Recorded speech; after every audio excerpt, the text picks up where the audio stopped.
এই মুহূর্তে নির্বাচন কমিশনে আছেন সহকর্মী সামিয়া মাহতাব রোজা। যাব তার কাছে।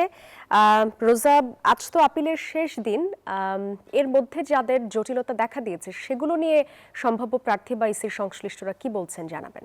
সাদিয়া, এখন আমি আছি আগারগাঁও নির্বাচন কমিশনের সামনে যে বুথ করা হয়েছে মনোনয়নপত্র বাতিলের বিরুদ্ধে আপিলের জন্য, আমি তার বাহিরেই দাঁড়িয়ে আছি এবং আপনি দেখতে পাচ্ছেন আমার পিছনে উপচে পড়া ভিড় প্রার্থীদের, কেননা আজ শেষ দিন। সেই উপলক্ষে আজ সকাল থেকে মানুষের ভিড় দেখছি। তবে মনোনয়নপত্র বাতিলের জন্য প্রার্থী এবং প্রার্থীদের মনোনীত ব্যক্তিরা সকাল থেকে এখানে হাজির হয়ে আছেন এবং লাইন ধরে তারা দাঁড়িয়েছেন।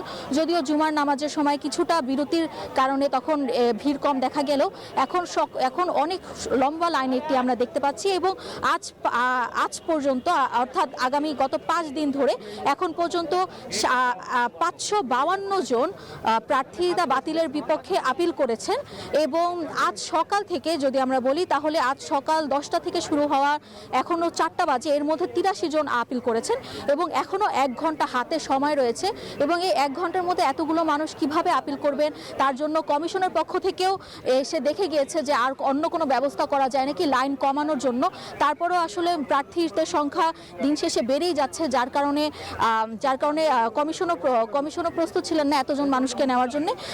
তবু আমরা বলতে চাই যে এখন পর্যন্ত প্রার্থীরা যে অভিযোগ করছেন যে তুচ্ছ বিষয়ে তাদের মনোনয়নপত্র বাতিল, এবং অনেকেই অভিযোগ করছেন যে নিরাপত্তাহীনতার কারণে তাদের উপর যে কোনো সময় হামলা হতে পারে, তারা এই বিষয়েও শঙ্কা প্রকাশ করছেন। এবং প্রার্থীরা আরও জানিয়েছেন যে এখন পর্যন্ত তারা কমিশনে আসছেন এবং তারা আশা প্রকাশ করছেন যে সকল ছোটোখাটো বিষয়ে তাদের মনোনয়নপত্র বাতিল হয়েছে সেগুলো খুবই তারা শুনানির সময় তাদের প্রার্থীতা ফিরে পাবেন। এবং আরেকটি বিষয় বলতে চাই, আবেদন গ্রহণের শেষ তারিখ হলো জানুয়ারির এই 9 তারিখ থেকে শুরু হবে, যা আজকে শেষ হবে এবং আজকে শেষ হওয়ার পর আগামীকাল থেকে শুনানি শুরু হবে, যা চলবে জানুয়ারি 18 তারিখ পর্যন্ত। এবং এই ছিল আমার কাছ থেকে এখন পর্যন্ত আগারগাঁও নির্বাচন কমিশনের সর্বশেষ তথ্য।